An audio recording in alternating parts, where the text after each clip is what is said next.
Ayan,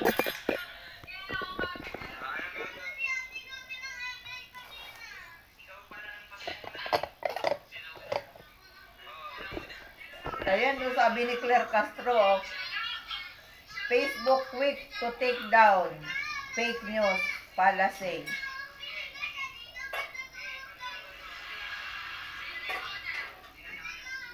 May nag-email na yung Facebook ko. Your Facebook unlock code express soon. Soon pa. Sino pa siya? O, baka puno na yung tubig. Gago to si Claire Castro eh. Galit ito. Yung mga yung mga nang basa kanya doon sa sa Dubai nung pumunta siya.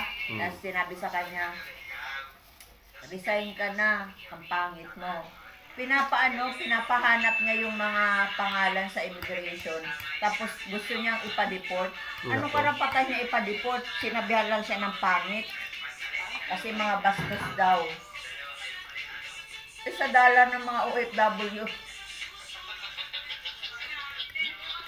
Sino ba siya? Kung ang lahat ng OFW na yan, hindi na yan boboto kay Marcos. Meron man dyan mga magbablog na OFW kontra kay Sara, pero mga ilan-ilan lang.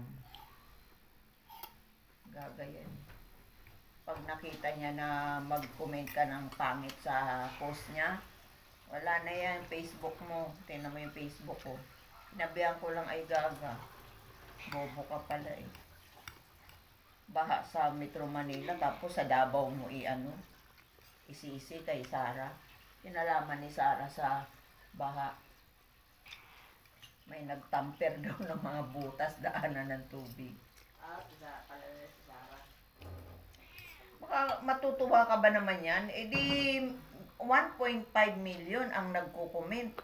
Nung binasa ko, puro mga galit sa flood control, sa mga nila.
Saan to sa Batangas? Bilihan ng mga seafoods. Ang lalaki ng ano, crab oh.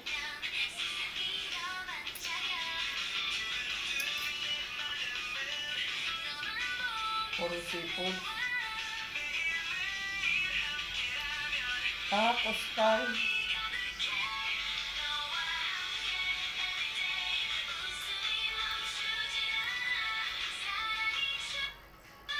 Postal Mall.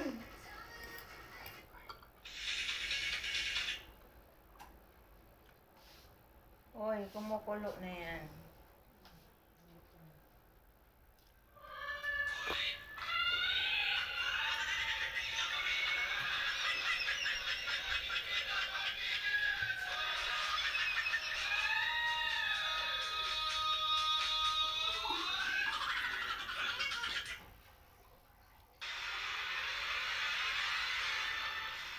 Malagim na disgrasya ang sinapit ng Pilipinang caregiver sa Taiwan na pauwi na sana sa Pilipinas.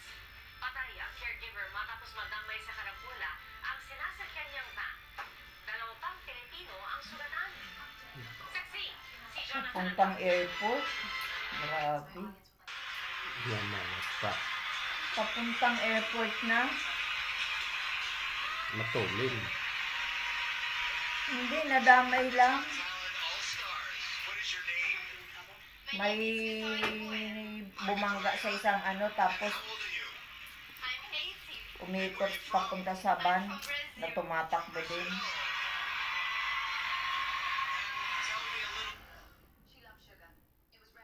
July 28, August 28, walang pasok. Paranaque.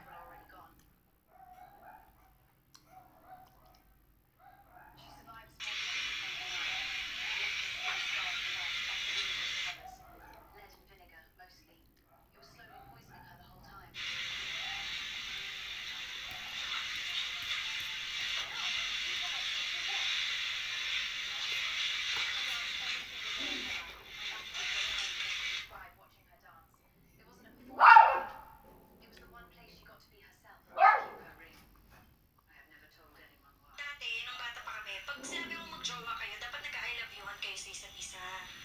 Ako lang nag-I love you. Sweet mo talaga. Kasi nag-I love you ko yun. Inamin ko yun sa mga tao dati na gusto ko si Marvin, na love ko siya. Matalas sa memory ko pero hindi ko naalala yun. Hindi mo naalala na I love you siya? Imposible naman. So, sasakyan tayo nun eh.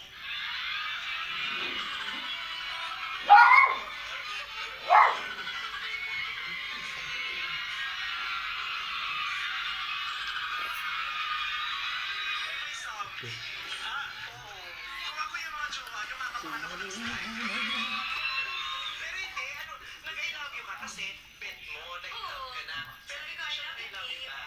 Hindi, sabi niya, babe, tawagin namin na. Eto sabi niya, babe naman siya. Thank you, babe. Ang bastos nun. Vice. Ano lang mali? Ulitin mo ngayon. Ay wala na kasi may nakaharap ng tao kaya syempre gagandahan mo na pero kung kayo na lang, ang offensive mo na at saka ang bastos mo, kailangan tandaan nga. Kahit ano pang sabihin mo, hindi mo madedepend ang sarili mo. Syempre pro-woman ako dahil I'm a woman myself. Pwede ka ba naman hindi mag-I love you to kay Jolina mo? I love you noon. Kaya sabi ko, hindi pala kami. May mga ganyan talaga lalaki nakakapalang mo. Akala ko lang pala. Oo, sa bagay hindi na naman ikaw nabit na ganyan din kaya ako. Shit. Oo, yung jowa ko nag-I love you ako, tapos sinagot sa akin, thank you din. Binigyan ko pera, tsaka nag-I love you. Tsaka ako nag-welcome.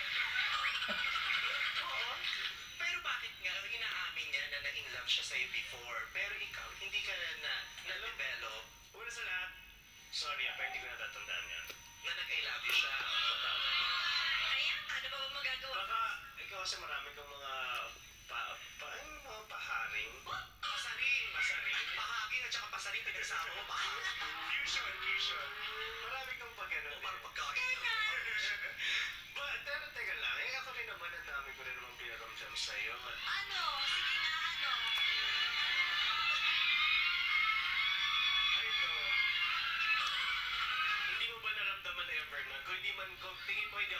sa'yo, hindi mo ba ever naramdaman yung pagmamahal ko sa'yo In na... fairness, maalaga si Marvin. Maalaga din naman siya sa mga iba.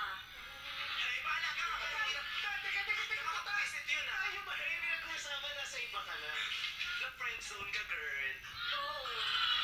Oh, pero wait lang, sabi mo, may pinaramdam ka, hindi niya naramdaman. So, ibig sabihin pa nun, na-inlove ka din. Kasi hindi mo pinaverbalize ang mga babae, pangit naman umasong, di ba? Yes, ma. Yes.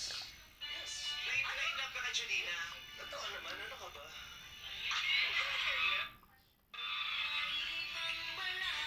Hindi ba naging tayo, pero totoo yung naramdaman ko sa'yo. Uy, uy, uy, parang kinikilig ka. Uy, uy, uy. Yung asawa mo nanonood, bigyan niya anak mo. Uy, uy.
Diyos ko, Kapitana, nag-viral dahil inilista ang pangalan ng dalawang anak sa presidential assistant.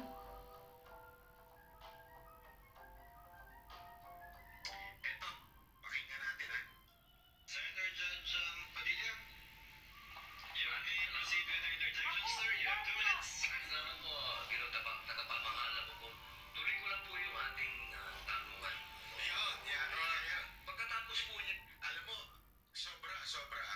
Napahayop ako eh.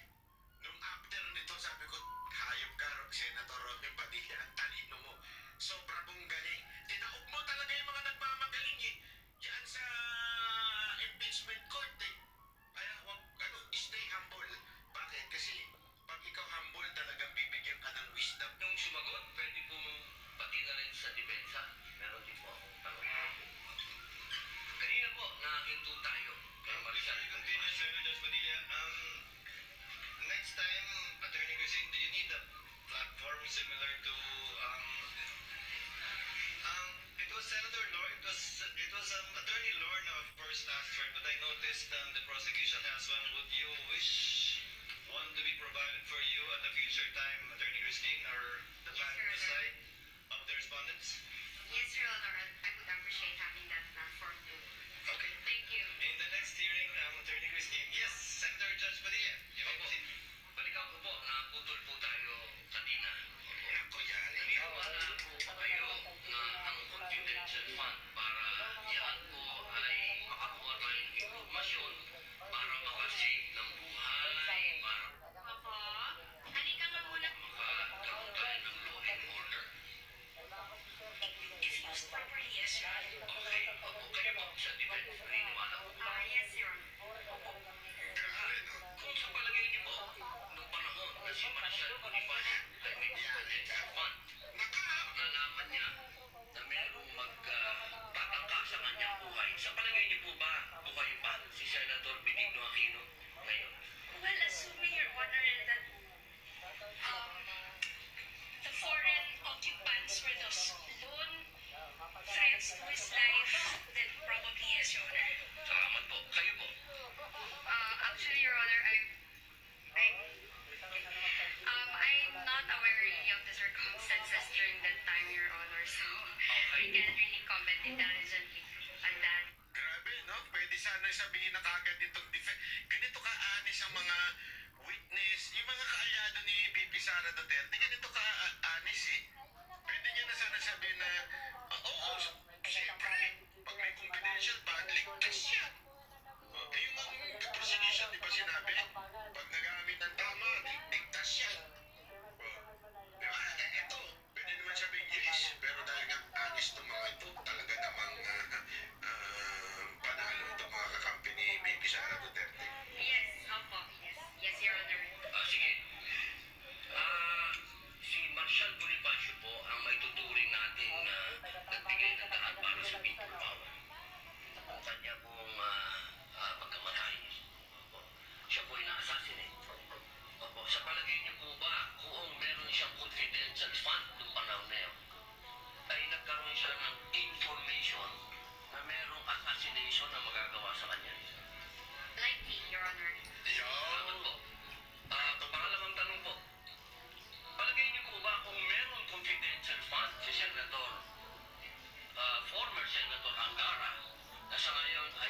pag-aari ng Duterte?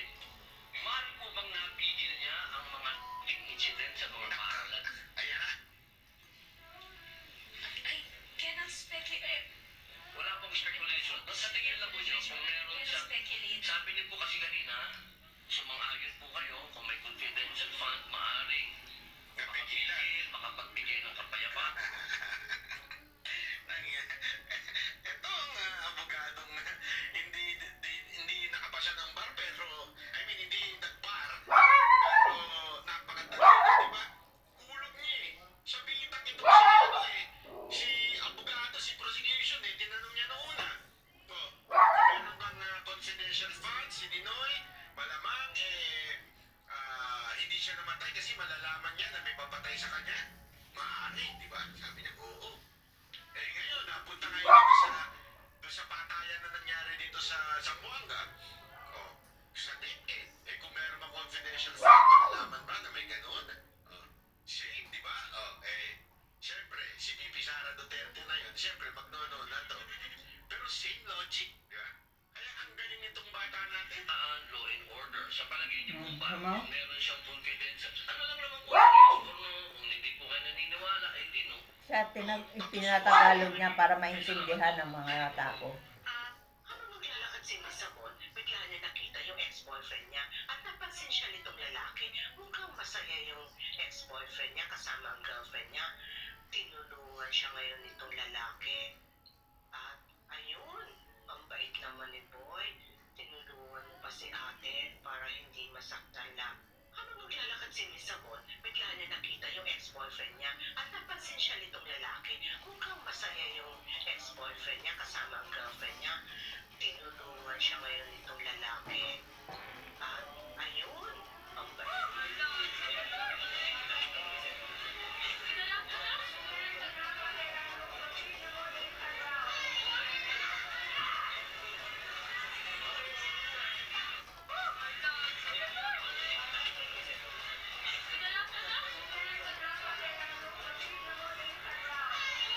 Nagpagwaring pilay ang lalaki para lang masubukan kung totoo ang pagmamahal ng girlfriend niya sa kanya.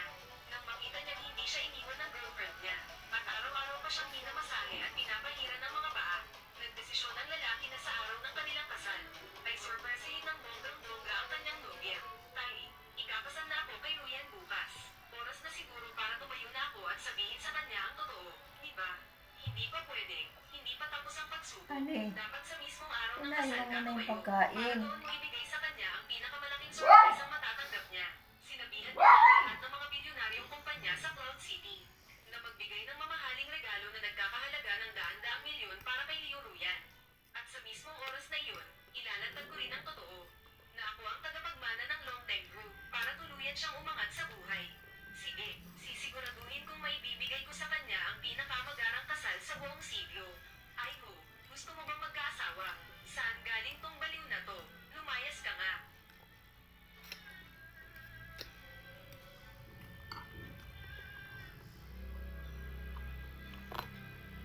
Lola, ayos lang po ba kayo? Ay ho, may girlfriend ka ba? Gusto mo bang magkaasawa? Lola, may girlfriend na po ako. Bukas na nga po ang kasal namin. Ang mga binti mo, nasugatan ka ba dati? Nagpapagaling pa po ako. Ang gwapo na, ang bait pa. Bihira na lang ang ganitong klaseng lalaki ngayon. Hindi pwede, kailangan ko siyang kuhanan ng litrato at ipadala sa apo ko. Apo, napahanap na si Lola ng mabuting lalaki para sa'yo. Sayang nga lang, ikakasal na siya bukas. Ipapadala ko sa'yo ang picture niya ngayon din. Lola, kahit natatakot kayong hindi ako makapag-asawa, hindi niyo naman kailangang humanap ng kung sino lang sa kalye. Akala mo ba gusto ko to? Mula noong 10 taong gulang ka, nagtatakip ka na ng mukha para sa lalaking hinihintay mo.